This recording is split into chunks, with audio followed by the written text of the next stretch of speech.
তুমি খেয়েই দেখো, এটা ভারী মজার ফল, রসের টইটুম্বুর। সোনালি মাছ, তুই যেহেতু বলছিস তাহলে আমি লিচুটা খাই। এই বলে নীলাঞ্জনা জলপরি সেই লিচুটা খায়।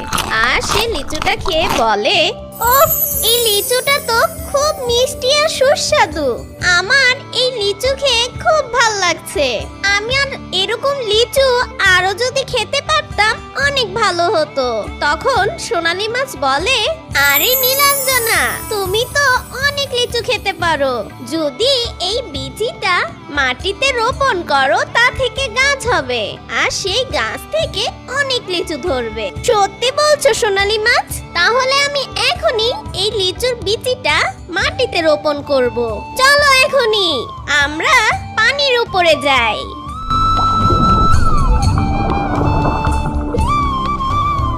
এই বলে ওরা দুজন পানির উপরে চলে আসে।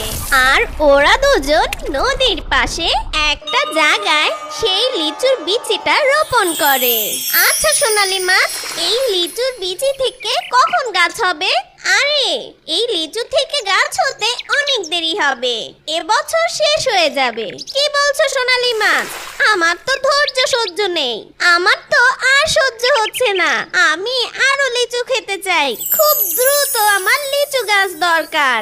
তখন সোনালী মাছ বলে, তাহলে নীলাঞ্জনা, তুমি তো জলপরি, তোমার জাদু শক্তি দিয়ে এই গাছটাকে এখনই বড় করে ফেলো আর তাতে লিচু ধরাও, তাহলে তো তুমি লিচু খেতে পারবে।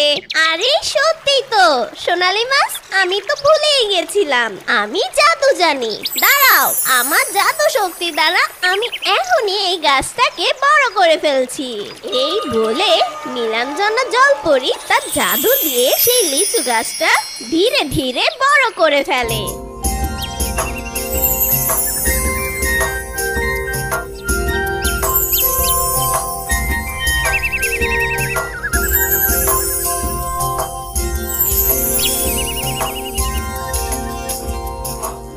আর তাতে অনেক লিচু ধরে। আর নীলাঞ্জনা জলপরি গাছ ভর্তি লিচু দেখে অনেক খুশি হয়।